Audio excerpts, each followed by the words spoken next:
함께 봉독한 말씀 중심에서 바울의 로마 교회를 향한 열망, 간절한 열망을 오늘 본문에서 표현하고 있습니다. 참 사도 바울은 특별한 은혜를 받은 분이세요. 예수를 믿으려고 했다가 믿은 사람이 아니잖아요. 죽어도 안 믿으려고 했고, 믿어서는 큰일 난 줄 알았고, 믿기만 하면 이건 패가망신하고, 저거 따라갔다가는 우리 민족이 패망하게 될 것에 두려워서 아주 싹을 잘라버리려고 했던 사람입니다. 보통 잔인한 사람이 아니었습니다. 종교적인 열심은요, 이런 사회적인 어떤 그런 열정하고는 비교가 안 됩니다. 그래서 공산당들도 다른 건 안 무서워하는데 기독교인을 제일 무서워합니다. 기독교인을 이긴 역사가 세계 역사에 없지 않습니까? 기독교를 말살하려고 얼마나 많은 핍박과 박해와 또 성도들이 환난을 당했습니까? 근데 기독교는 갈수록 더 번창했지 줄어들질 않아요.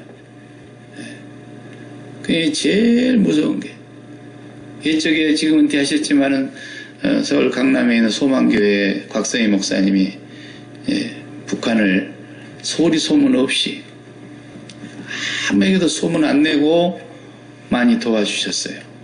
너무너무 많은 사람들이 굶어 죽어가는 걸 보고서는, 이것도 소문 내면은 여러 가지 말썽이 생길 수도 있고 오해의 소지가 있고, 또 조금 도와주고 나서 그냥 그걸 또 남한에서 떠들어대면은 받아먹는 사람 자존심 있잖아요.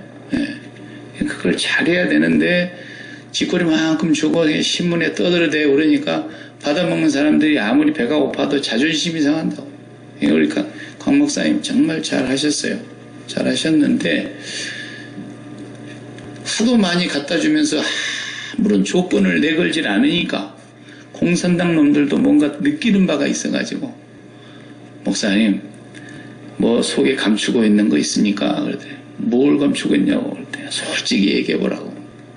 이렇게 우리에게 아무 조건 없이 돈도 갖다 주고 먹을 것도 갖다 주고 이렇게 갖다 퍼주는데 아직까지 한 번도 뭐 이럴 거 저런 거 해달란 말씀 한 번 안 하시니까 솔직하게 한번 얘기해 보세요. 그러니까 솔직하게 얘기하겠다. 똑바로 들어라.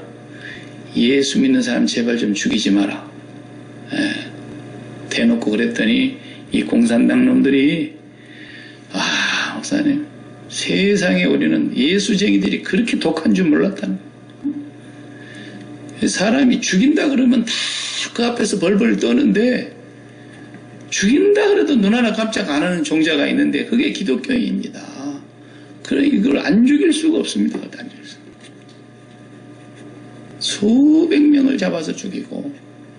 그런데 지금도 북한에 지하교회가 있거든요.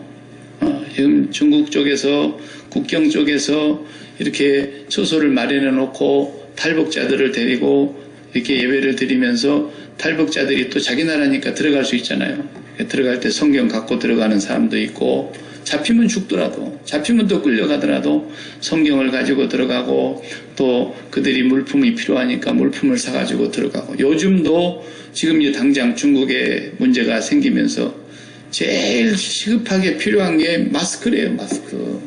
마스크가 없대요.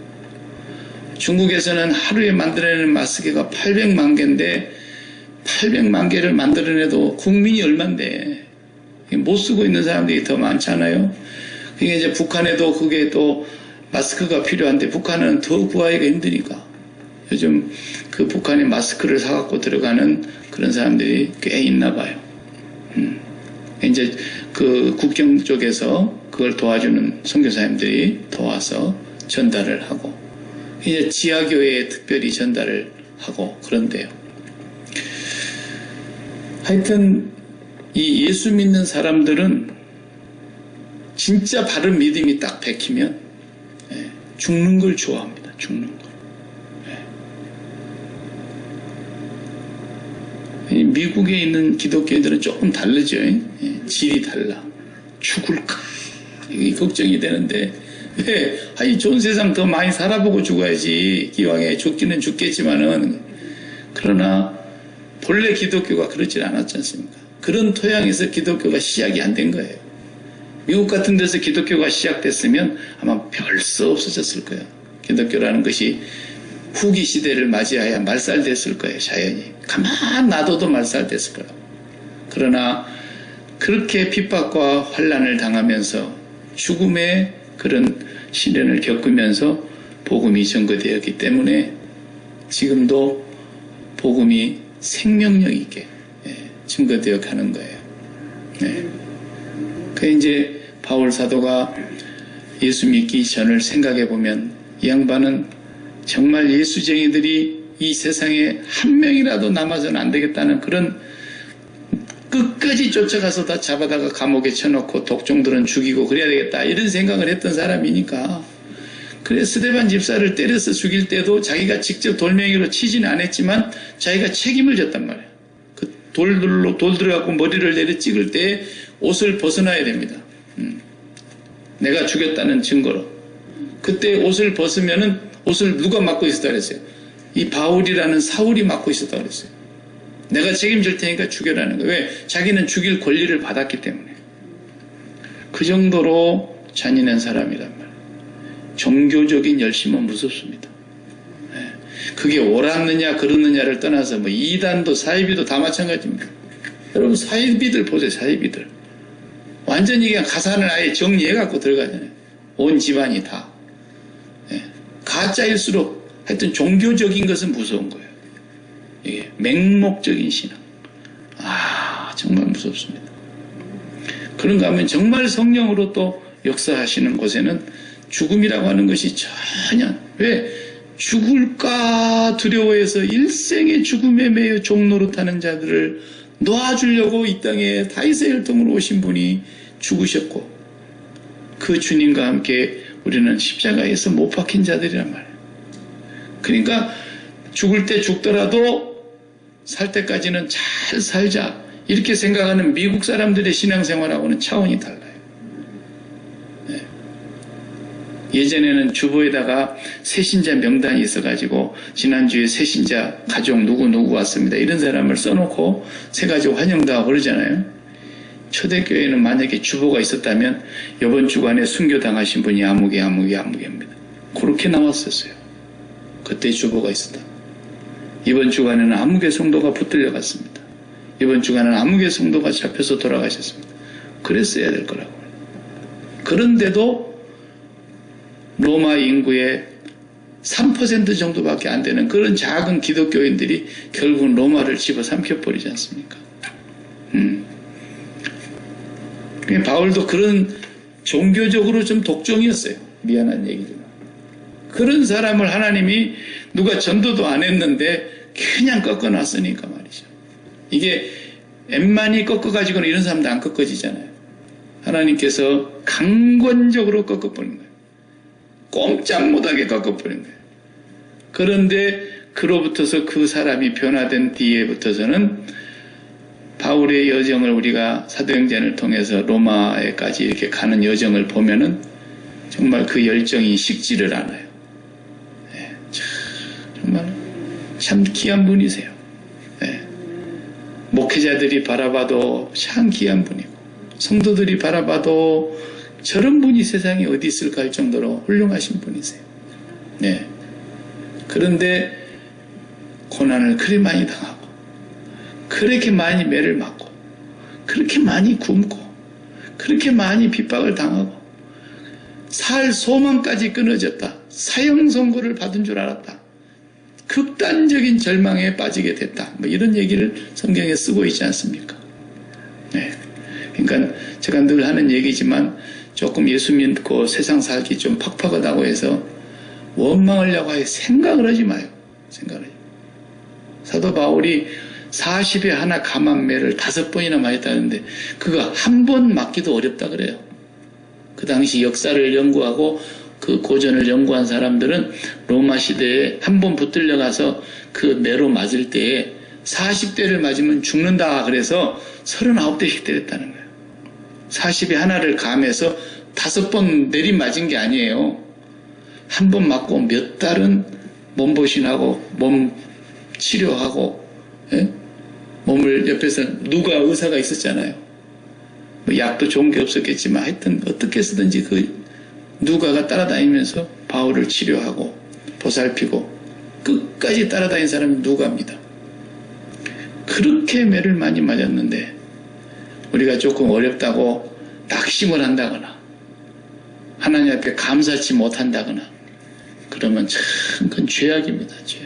예. 감사는 못할지라도 원망을 하지 마세요. 예. 바울을 생각해도 그래. 바울 예수님까지도 안 가도 바울만 생각해도 그런다니까요. 그 정도로 하나님은 바울을 변화시킨 뒤에 특별하게 쓰셨어요. 특별하게. 로마서를 오늘 서론을 이제 마무리를 지려고 그러는데 성도라고 하는 말이 나옵니다. 7절을 한번 보세요. 로마에서 하나님의 사랑하심을 받고 성도로 부르심을 받은 모든 자에게 그랬어요. 여기가 바로 교회라는 뜻입니다. 성도로 부르심을 받은 모든 자에게. 에클레시아라는 교회라는 말도 불러냄을 받았다라는 뜻이죠. 밖으로 밖으로 불러내다. 그러니까 로마에 있는 하나님의 사랑하심을 입은 성도라 하는 사람들을 불러냈다는 거예요. 성도는 그냥 우리 천주교에서 뭐 교황이 오면은 가끔 세인트, 김대건, 우리 고국의 김대건 신부가 최초의 신부죠. 천주교에서 우리 한국 사람으로는. 그러니까 김대건 신부가 지금은 세인트, 김대건 아니고 뭐 영세명이 있을 텐데 세인트라는 말 앞에 붙여줬어요. 교황이 와가지고 전에 요한 바오로 2세 왔을 때 성자 칭호를 준 거예요. 성자. 근데 그건 아무것도 아니요. 그 뭐 교황이 성자 칭호 준 것이 무슨 의미가 있어요. 하나님이 오늘 우리 보고 성자라 그러잖아요. 여기 성자라고. 이 성도라는 말이 성자라는 말이에요. 뭐 성자가 특별한 겁니까? 다 죄인인데 전체가 다 죄인인데 예수 믿은 성도를 다 성자라 그러는 거예요. 거룩한 사람, 거룩한 무리. 예. 성자라는 반열에 들어가는 것이 막 대단한 것처럼 천주교는 만들어놨어요. 그래가지고 성자 이름으로 기도하잖아요. 예수님의 이름으로만 기도해야 되는데 뭐 하는 짓거리인지 모르겠어요. 예. 그 성자라는 것은 사람이 그렇게 주는 것이 아니에요. 이미 성경에 예수 믿고 거룩한 성도로 부름을 받은 사람들이 다 성자란 말이에요. 성자. 그러니까 우리가 너무 과분하고 너무 부끄럽죠. 하나님 앞에. 너무 죄송하죠. 우리를 보고 성자라니. 가톨릭에서 말하는 성자 그런 거 말고 진짜 예수 믿는 사람이 다 성자인 거예요. 야, 너무너무 우리가 죄인이고 부끄러움이 많고 연약함이 많고 믿음이 부족하고 그런 사람들인데 하나님은 우리를 거룩한 사람이래. 거룩한 사람. 뭐 때문에 거룩한 사람이라고 그랬겠냐고요. 오늘 본문에 그랬잖아요. 하나님의 사랑하심을 입었기 때문에. 하나님의 사랑하심을 입었기 때문에. 네. 성도는 제가 로마서를 강의하면서 한 가지 목표는 뭐냐면 여러 가지 목적이 있지만 그 중에 하나는 정말 이 로마서를 우리가 깊이 들어가서 보면 볼수록 하나님의 사랑을 깊이 깨닫는 거예요. 하나님의 사랑의 크기가 얼마나 큰 것인가를 성령께서 깨닫게 해주시길 바라는 거예요. 내가 받은 하나님의 사랑이 얼마나 큰 사랑인가. 그걸 깨닫게 하기 위해서 로마서를 주신 거란 말이죠. 네. 늘 울어도 그 눈물로서 못 갚을 줄 알아. 이 몸 하나밖에 없어서 이 몸을 바칩니다. 그 은혜를 깨닫고 사랑을 받았다는 걸 알고 남부터서는 그렇게 주님의 사랑을 생각하면 눈물만 난다는 거예요. 어떤 시인은 하늘을 창호지, 문종이 이렇게 하얀 창호지처럼 하늘을 두루마리처럼 펼쳐놓고 먹물이 있어야 거기다 쓸 거 아니에요. 먹물을 바다를 먹물로 삼고 써도 하나님 사랑을 다 기록을 할 수가 없겠네. 이렇게 얘기했다. 그 사랑을 받고 나니까 그렇게 하나님의 사랑이 무궁무진하다는 것을 시로서 표현을 한 사람 아닙니까? 아, 하나님의 은혜로 이 쓸데없는 무지랭이 같은 인간, 거름무더기 같은 곳에 고물고물 기어다니는 무지랭이 같은 미물 같은 인간을 어떻게 하나님은 성자라고 우리를 존귀한 자리에 반열에다가 앉혀주셨냐 이거예요. 하늘에 앉은 자를 만들어 주셨냐. 그 사랑이 하나님의 사랑인데 하나님의 사랑을 입은 자들이 성도거든요. 우리가 예수 믿으면서 세월이 흘러가면 흘러갈수록 우리에게 신앙이 살아있는 증거는 뭐예요? 하나님의 사랑의 크기를, 깊이를, 넓이를, 높이를 더 깨달아가는 거예요. 그래서 감사만 느는 거예요. 감사만. 하나님의 사랑이. 로마서를 우리가 보면서 그 은혜를 달라고 우리가 기도해야 돼. 로마서를 읽고 묵상하고 말씀을 듣고 배우는 동안에 우리가 하나님의 사랑이 얼마나 컸는가를 알고 그 사랑 안에서 우리가 이렇게 큰 은혜를 입고 살아가는구나, 이걸 깨닫게 되기를 바라는 것입니다. 그러면 우리가 그 속에서 얼마나 행복하고 자유롭고 감사하고 하나님께 찬양을 드리면서 살아야 할 것인가를 알게 되는 거거든요. 사람이 소중한 값어치가 있는 것은 값이 비쌀수록 그런 거예요. 값이. 예. 옛날 로마서를 쓰던 시절에는요, 사람을 사고 팔았잖아요. 로마의 시민의 3분의 1이 노예였다 그랬지 않습니까? 노예들이 예수를 거의 믿었어요. 근데 이 노예들을 사고 팔던 시절에 값을 매기는데 딱 이렇게 노예 시장에다가 전부 쇠고랑을 채워가지고 발에다가 고랑을 채워가지고 이렇게 데리고 나와서 묶어놓고 이제 파는 거 아닙니까, 사람을. 근데 늙은 사람은 싸게 팔고 젊고 힘이 그냥 아주 막 씨름 선수같이 생겨있는 장정은 비싸게 팔고 그랬어요. 예. 로마 시대만 그런 게 아니라 성경의 시대, 구약 시대에도 사람을 사고 팔았잖아요. 그래가지고 노비를 하나 사오려고 그러면은 요거 희년으로 자기 집으로 돌아가고 노예를 이제 방면해줘야 될 해가 오잖아요. 그럼 몇 년 남았어? 그걸 계산해갖고 샀어요. 내년이면 얘 이제 영원히 노예에서 풀어줘야 됩니다. 희년입니다. 내년이 얘가. 그러면 요건 사봐도 우리식으로 말하자면 3불이나 5불이나 주고 사와야 되는 거예요. 왜? 잠깐 부려먹고 또 주고 내년이면 이제 자유의 몸이 돼서 놔줘야 되는데. 근데 얘는 이제 갓 태어나가지고 얘가 완전 자유가 되려면은 앞으로도 희년이 40년 만에 한 번씩 오는 거니까. 49년 만에. 50년째가 희년이니까 얘는 지금 앞으로도 한 20년 남았습니다. 그러면 비싼 거예요. 사람을 사고 파는데도. 그러니까 값을 얼마를 매기느냐에 따라서 그 값어치가 결정되는 거 아닙니까? 결혼식 할 때 좀 비싼 반지 같은 거 하나씩 해주려면 얼마나 들어요? 다이아 뭐 1캐럿으로 되어 있는 건 얼마나 주는지 모르겠어요. 내가 사보지를 안 해가지고. 나는 가짜 다이아 반지는 많이 사봤어도 진짜는 사본 적이 없어서 가격을 모르겠는데. 그래서 내가 설교를 준비하다 말고 심심해서 한번 인터넷에 찾아봤어요. 컴퓨터로 찾아보니까 2016년 4년 전에 4년 좀 안 된 4년 전에 스위스에서 경매를 붙였는데 다이아 경매를 붙였는데 전 세계에서 지금까지 가장 비싼 다이아를 팔았대요. 예? 2016년에. 그래서 가격이 얼마인가 이렇게 봤더니 그 반지더라고, 반지. 여자들이 손에 끼는 반지. 그런데 가격이 얼마더라? 너무 비싸갖고 내가 영어로 말도 못하겠네. 1억 달러 그러면은 10만 불, $100,000가 몇 개입니까? 1000개죠, 1000개. 그렇지 않습니까? 그게 1000개가 모여야 1억 달러인데 1억 달러에서 조금 모자라는 70 밀리언 달러더라고. 7천만 불. 685억 원짜리야.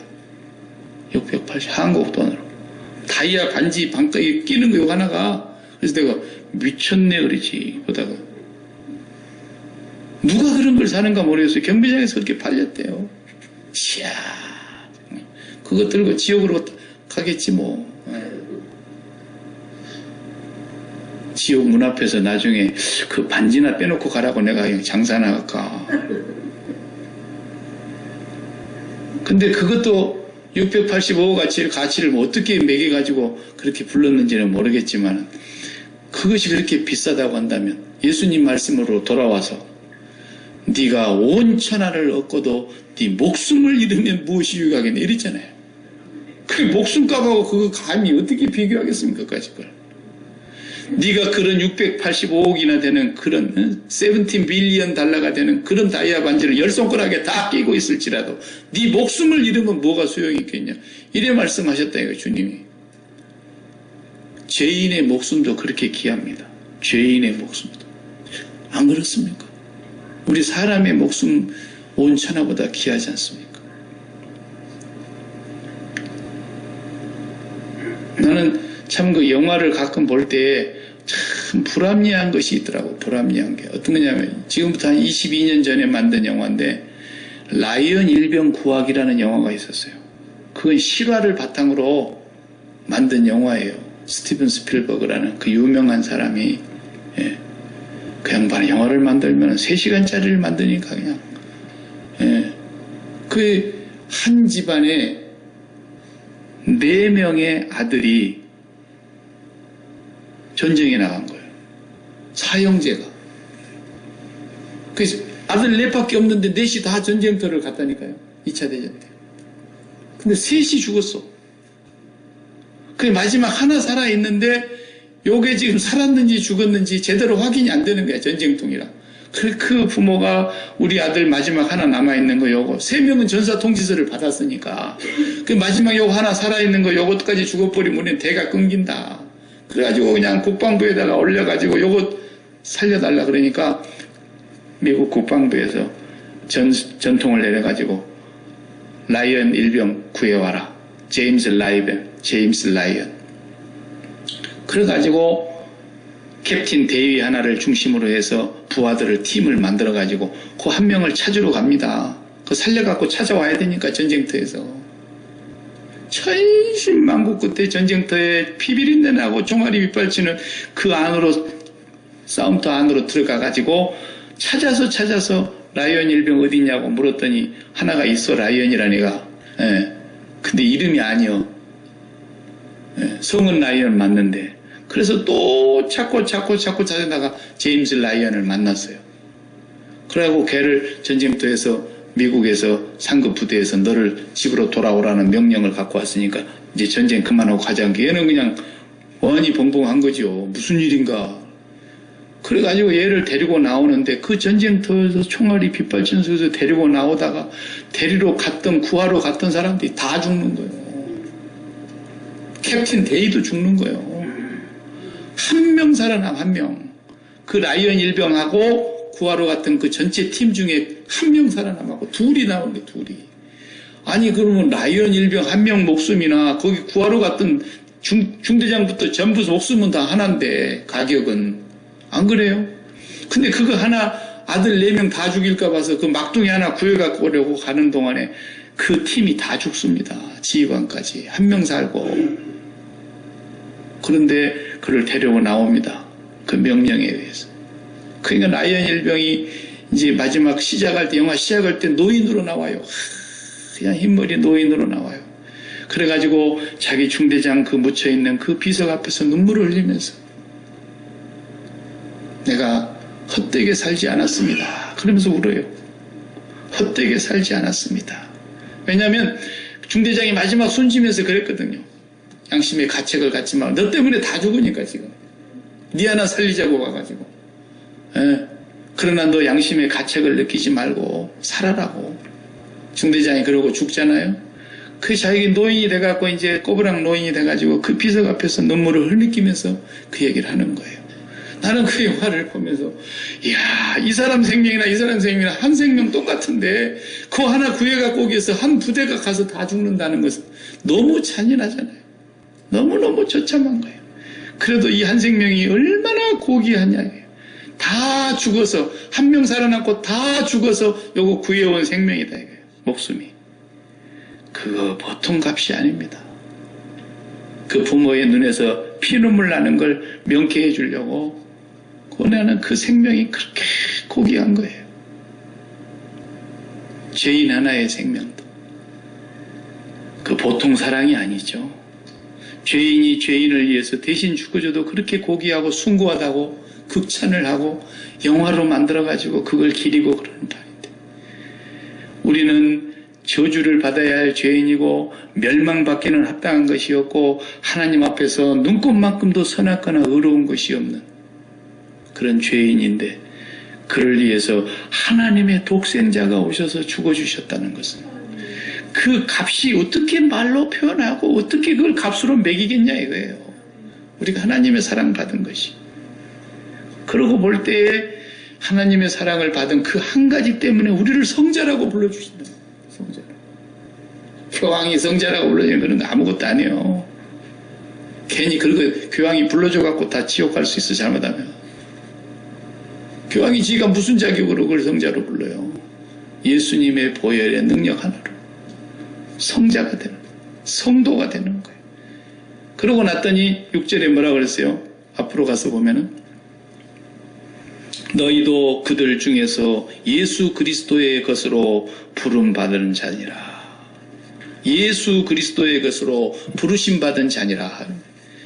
하나님의 사랑을 입고 성도라고 하는 사람들은 또 동시에 뭐예요? 예수 그리스도의 것이라는 거예요. 이제 예수 그리스도의 소유다라는 거예요. 예수 그리스도의 것이라 너는 내 것이라 그랬잖아요. 너희는 너희 것이 아니요, 고린도전서 6장 19절에 너희는 너희 것이 아니다, 값으로 산 것이 되었으니 너희 몸으로 하나님께 영광을 돌리라 그랬어요. 그 값이 얼마입니까? 에?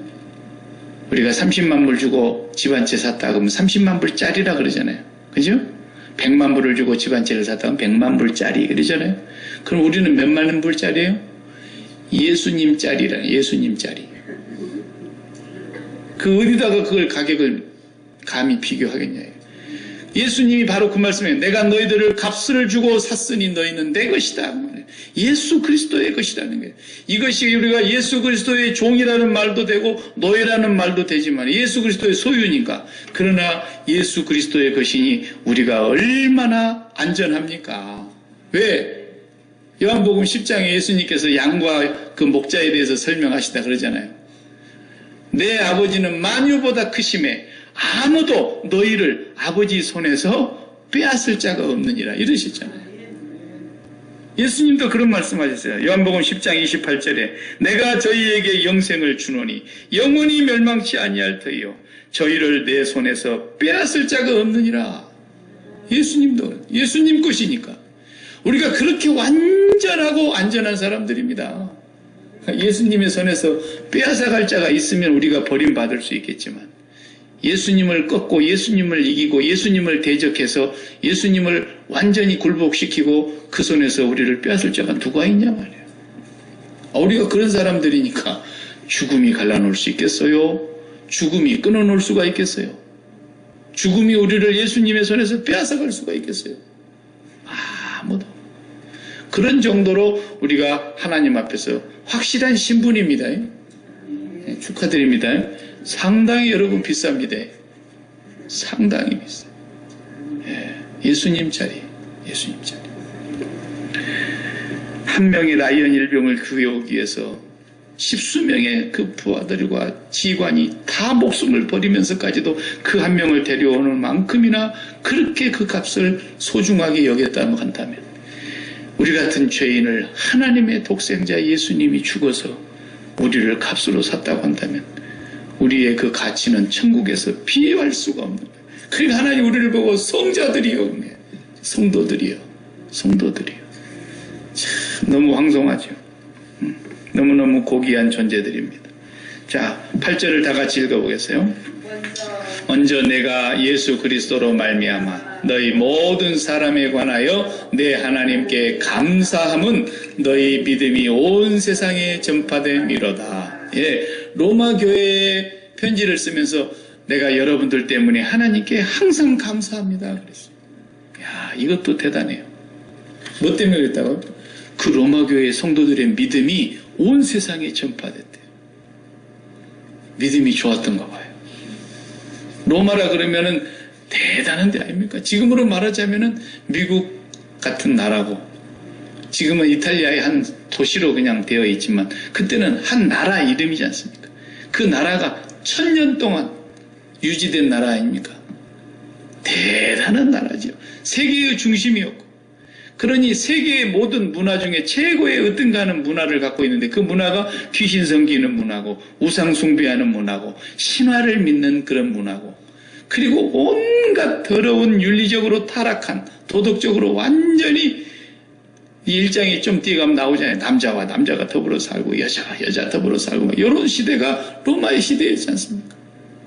그 로마 때뿐만이 아니죠. 물론 소돔과 고모라 때도 있었고 어느 시대나 다 있었지만, 그런 속에서 기독교를, 예수를 믿는다고 하는 것은 너무너무 부끄러운 일이고 어리석은 일이고 미련한 일이고 창피한 일이고 비난받아야 될 일이고 그런 거였어요. 그때는 예수 믿는 게. 왜? 그 주인이 십자가에서 저주를 받아서 심판을 받아서 로마의 법에 의해서 사형언도를 받은 사람을 믿다니, 그게 말이나 되냐 말이에요. 저런 미친 것들이 어디 있냐. 그런 소리를 듣는 사람들이 기독교인들이었거든. 그래서 기독교인들은 또 오해를 받아요. 항상 음침한 데서 불도 호롱 뿌리니까 그때는 깜깜한 데 앉아갖고 이 피를 마시면, 이 살을 먹으면, 그러니까 기독교인들을 식인종이라고 그랬잖아요. 또 이 피를 마시세요. 그 저것들 뭐하나 하고 가만히 귀를 들다고 내 살을 먹으라 뭐 이렇게 하니까 미친 것들이라고 그랬다니까요. 생각해보세요. 로마의 황제들은 밥을 먹느나 연애하는 장소나 축하하는 그런 깊은 장소에서는 십자가라는 말을 입에 담았다가는 벌을 내렸대요. 십자가라는 말을 입에 담지도 못하게 한 거예요. 너무 끔찍하고 잔인한 저주와 형벌이기 때문에. 근데 그렇게 죽은 사람을 믿는데, 그분이 뭐 자기들의 주라나 어쩌나 이러면서 믿는다 그러니까 다 로마 사람들이라 그러면 그 노예들이나 그렇게 어쩔 수 없이 믿는 거 그러지, 지식 있는 사람들, 헬라인이나 이런 사람들이 그걸 믿을 수가 있나요? 안 믿죠. 그 속에 있는 이 로마 사람들이 믿음이 좋았다는 거예요. 그러니 바울이 기도할 때 하나님 앞에 감사했다는 거예요. 감사.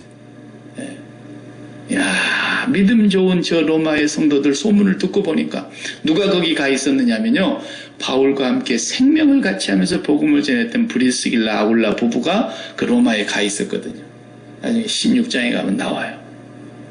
그분을 통해서 종종 소식은 들었던 거 봐요. 바울이 거기를 가보려고 그렇게 애를 쓴 것 같아요. 나도 로마를 한번 가야 될 텐데, 언젠가는 가야 될 텐데, 꼭 가야 된다고 마음속에 한 번도 로마를 가는 것을 방심하지 않고 항상 마음에 두고 있었다는 것을 얘기하고 있어요. 오늘 본문 편지의 내용에 보면. 자, 그 다음에 19절 읽어보세요. 내가 그의 이름 아들의 복음 안에서 내 심령으로 섬기는 하나님이 나의 증인이 되시거니와 항상 내 기도에 쉬지 않고 너희를 말하며. 예, 야, 이것도 귀하지 않습니까? 하나님이 내 마음에 거짓이 없이 말한다는 것을 증거하신다. 하나님이 증인이다. 나는 기도할 때 여러분들을 쉬지 않고 위해서 기도했다. 이것도 참 아름다운 거예요. 여러분, 기도를 누가 해준다는 거 이거 보통 은혜가 아닙니다. 예? 여러분을 위해서 누가 기도하고 있나요? 예? 큰 사람도 여러분을 위해서 기도 안 하나요? 제가 해요. 제가 해요. 제 말고 여러분을 위해서 기도해 준 사람 있나요? 예. 그런 사람이 있다면 진짜 행복한 사람이에요. 나를 위해서 기도해 준 사람이 많으면 많을수록 진짜 복받은 사람인 거예요. 진짜 복받은 사람. 저도 한번 감동할 때가 있었어요.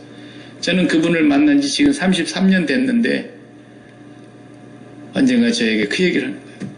박 목사님, 나는 박 목사를 만나던 그날로부터 지금까지 박 목사에 의해서 기도합니다. 나는 기도 안 했는데 그 사람을 위해서. 생각날 때 가끔 하고 못할 때가 더 많았는데, 아유, 저한테 그 얘기를 내가 너무 부끄러우면서도 너무 감동받았어요. 와, 헤어진 지 33년이 됐는데 지금까지 나를 위해서 기도하다니 그렇게 마음이 고맙고 감사하더라고요. 예. 자식을 위해서 쉬지 않고 기도하는 부모님, 우리 형제들을 위해서 쉬지 않고 기도하는 또 형제들, 그런가 하면은 성도들을 위해서 기도하는 또 다른 성도들,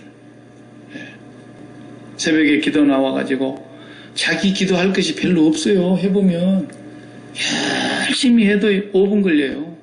자기 기도는.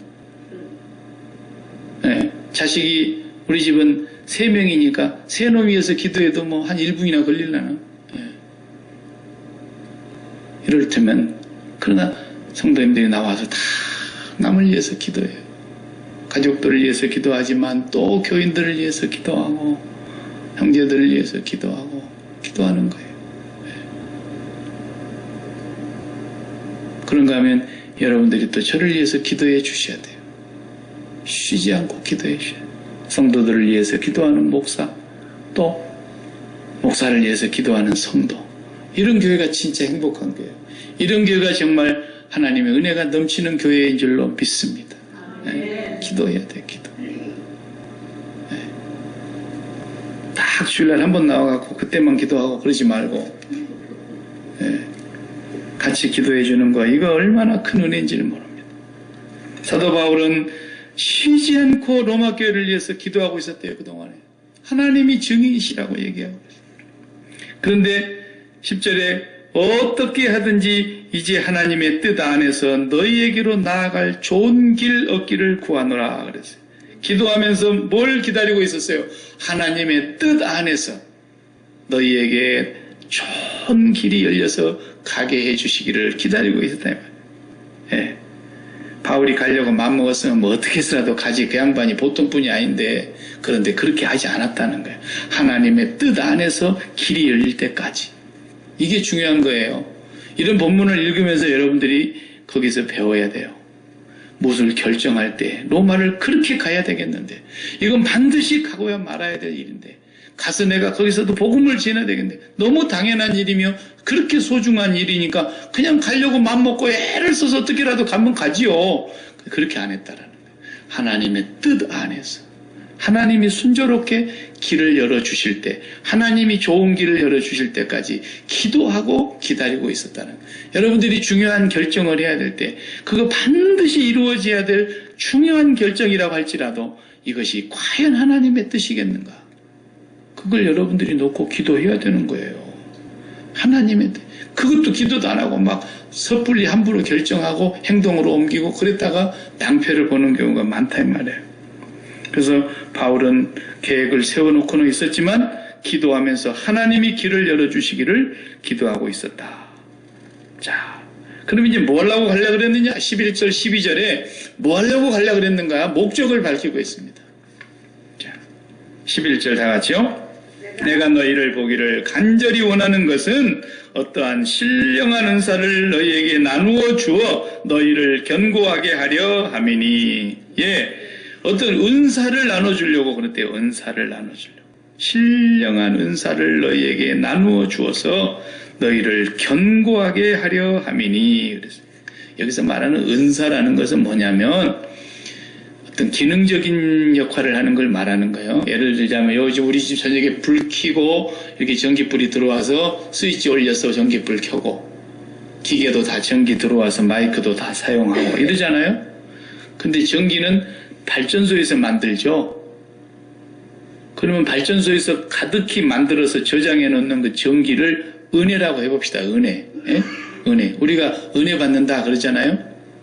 그 은혜를 전기 발전소에서 다 만들어갖고 저장을 했다가 보내줘야 되는데, 모든 집에 전기를 보내주고 공장에 다 보내줘야 되는데, 그 보내주려면 어떻게 해야 돼요? 물같이 퍼다 줄 수도 없고, 전부 전기줄을 연결해가지고 전봇대를 세워가지고 집마다 전기가 다 들어가도록 계량기 붙여가지고 하잖아요. 바로 이런 기능적인 역할을 하는 것이 은사예요. 은사. 하나님 은사를 왜 주시느냐? 은사는 하나님께서 값없이 주신 예수 그리스도를 믿음으로 말미암아 구원을 얻는 하나님의 자녀가 되는 성도가 되는 하나님의 사랑을 입는 이 놀라운 복음의 소식을 전달하는 도구, 전달하는 통로 역할을 하는 것이 은사란 말이에요. 은사. 그러니까 하나님께서 은사를 동일한 은사를 다 주시는 게 아니라 각양의 다른 은사들을 다 주시는 거예요. 성령께서 한 분이 주시는 거지만, 그래서 어떤 사람은 말씀을 전하는 이런 은사를 주시고, 어떤 사람은 기도하는 은사를 주셔서, 어떤 사람은 또 뭡니까? 병 고치는 은사를 주시고, 어떤 사람은 믿음의 은사를 주시고, 어떤 사람은 예언의 은사를 주시고, 다양한 은사를, 방언의 은사를 주시고, 또 방언을 또 통역하는 은사를 주시고, 그런 것만 또 은사가 아니라 고린도전서 12장에 9가지 은사도 있지만 또 섬기는 은사도 있고, 어떤 사람은요 같은 목사라도요 부흥에 잘하는 은사가 있는 사람이 있어요. 저는 부흥의 은사는 없는 것 같아요. 근데 부흥회를 잘 다니는 사람이 있어요. 주일날 예배만 딱 드리고 나면 부흥회 나가. 1년 365일 부흥회 나가. 그 사람 본교에서 주일 예배 한번 딱 인도하고 나면 전부 부목사한테 맡기고 그냥 부흥회 나가요. 1년에 52주일 동안. 그래도 금년에도 자리가 다 차갖고 내년에도 자리가 없어갖고 한 2년 뒤에나 자리가 나는 정도로 부흥회 다니는 사람도 있지 않습니까? 완전 전문 부흥사예요. 뭘 하는지 나는 잘 모르겠지만 하여튼 그렇게 해. 아무나 하는 게 아니에요. 우리 한국에도 좀 요즘 뜬다는 부흥사가 대전에 어디 있는 사람인 것 같은데, 연예인 같기도 하고 배우 같기도 하고 이름이 내 생각이 얼른 안 나는데 그런 양반이에요. 다양한 은사가 있어요. 어떤 사람은 일을 하라고 하면 잘 못하는데 아주 어려운 가정이나 어떤 형제나 이웃을 소리 소문도 없이 조용히 도와주는 그런 은사를 가지신 분이 있어요. 그런 은사. 그런 사람이 참 귀한 거예요. 그게.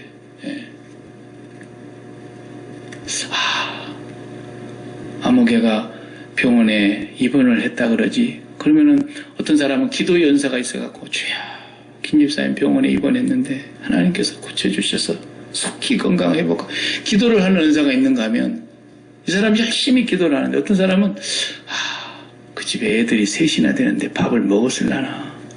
그래갖고 이제 또 부지런히 음식을 만들어 보죠. 조용히 음식을 갖다 주고 그 집에 애가 학교를 가야 되는데 누가 라이드는 해주나. 조용히 학교 태워다 주고. 이게 보통 은사가 아닙니다. 이런 섬기는 은사. 다양해요. 그렇게 하면서 복음을 전하는 거예요. 예수를 안 믿는데 예수 안 믿는 집을 위해서 그렇게 정성을 쏟는 거예요. 조금만이라도 맛있는 음식이 있으면 그 집에 얼른 갖다가 주고, 그 집에 무슨 일이 있다고 하면 얼른 찾아가고, 그렇게 해가지고 그거 은사예요. 그것이 다 은혜를 전달하는 통로가 되는 거예요. 그래가지고 예수 믿게 만들고 복음을 전하는 통로로 삼는 거죠. 사도 바울도 각양 좋은 은사들을 그 로마 교회와 나누고 싶어서 가고 싶다는 거예요. 그 다음에 또 무엇을 나누고 싶다 그랬냐면요. 그 다음 읽어볼까요? 12절. 이는 곧 내가 너희 가운데서 너희와 나의 믿음으로 말미암아 피차 안위를 얻으려 함이라. 이거 진짜 귀한 말씀이에요. 나는 대단한 믿음을 갖고 있는 사람이기 때문에 여러분들이 나한테 배워야 되고 내가 여러분들에게 뭐가 좀 가르쳐 줄 것이 있어서 가야 됩니다. 이 얘기가 아니라 오늘 뭐라 그래요?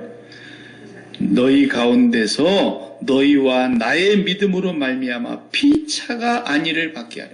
피차. 서로 위로하고 서로 축복하고 서로 격려하고 서로 세워주고 서로 붙들어주고 그렇게 하려고 가고 싶다라는 겁니다. 로마의 성도들이. 그런 은혜가 참 많아요. 목사는 맨날 위로해주고 격려해주고 축복해주고 그런 사람인 줄로 여러분 생각하지만 안 그래요. 목사도 도와줘야 되고 위로해줘야 되고 격려해줘야 되고 때로는 이렇게 해줘야 돼요. 그렇게 안 하면은 이 사람이기 때문에 넘어질 때가 있고 낙심할 때가 있고 절망할 때가 있고 포기하고 싶을 때가 있고 막 그러는 거예요. 그러다가 한번 갖다 그냥 택시 운전기사나 하자. 그래가 가버린 사람도 있고, 너무 그냥 목회가 힘드니까.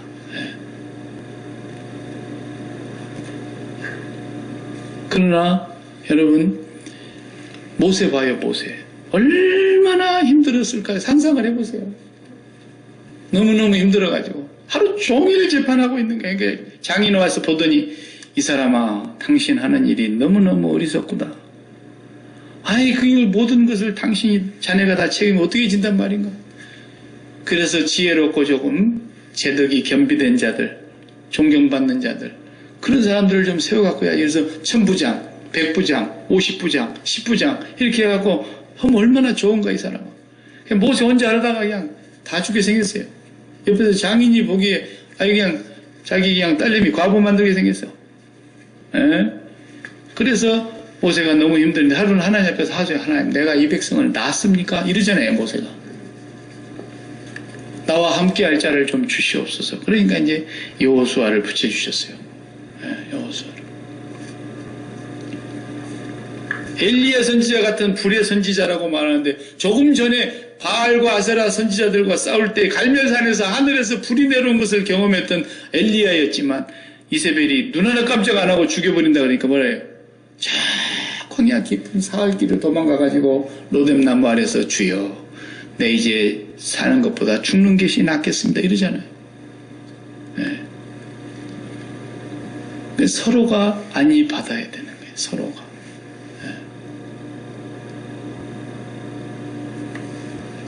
바울도 마찬가지고 바울도 그 많은 성도들의 기도와 안위를 함께 받고 싶어서 로마로 가고 싶다. 지금 그러는 거예요.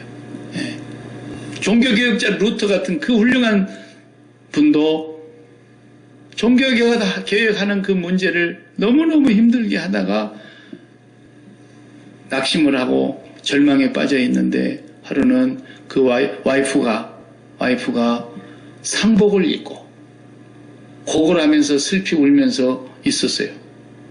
그러니까 루터가 깜짝 놀래갖고 뭔 일이냐고 그러니까 하나님께서 돌아가셨습니다.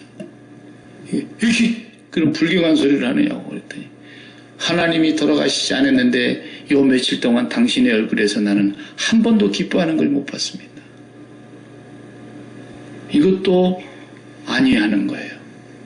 그래서 루터가 깨닫고 회개하고 하나님이 살아계시는데 왜 내가 낙심했냐. 그 와이프의 그 하는 행동과 말을 통해서 힘을 얻고 어떤 사모님은 미련 밤통이 같이 가지고 맨날 목사님 설교하고 나면 집에 가서 박박 긁는데 그딴 걸 설교라고 했냐고. 오늘 설교 완전히 죽었는데 설교 똑바로 하라고 맨날 그러네. 그런가 하면 어떤 사모님은 너무 지혜로워가지고 그냥 목사님이 설교 죽순 날은 꼭 달걀을 하나씩 사갖고 왔다. 꼬박 달걀을 모아가지고 한 판이 다 모아지면 시장에 가서 팔고 시장에 가서 또 팔고 달걀을 수도 없이 또 팔아가지고 돈을 거기다가 소복이 쌓았다. 그래가지고 남편이 이렇게 어느 날 뭘 저렇게 금싸라기 같이 여기 나하고 열어봤더니 달걀 2개 하고 그러더니 그래서 이야 뭐 대단한 거 갖고 있는가 했더니 달걀 2개네 이게 뭐요? 그랬더니 당신 설교 못할 때마다 내가 계속 달걀을 하나씩 사다가 했던 뭐 안 돼. 내가 그러면 설교를 딱 2번밖에 못한 것이 없었어요. 딱 설교 못한 건 딱 2번이네 했더니 아니에요. 그 밑에 안 봤냐고. 여태껏 몇 판을 팔았는데 그 밑에 돈으로 내가 모아놨다고. 대단히 지혜로운 분이에요. 똑같은 것을 해도 그렇게 우리가 서로 격려하는 거 중요합니다. 네, 격려해야 돼요. 네. 그래서 바울 사도도 자기가 뭐 잘난 게 있어서 그런 게 아니라 여러분의 그 믿음과 나의 믿음이 서로 은혜를 나누면서 피차간에 안위를 받고 싶습니다. 그랬다는 거죠. 우리가 서로 그렇게 기도하고 축복하고 그렇게 해야 될 줄 믿습니다.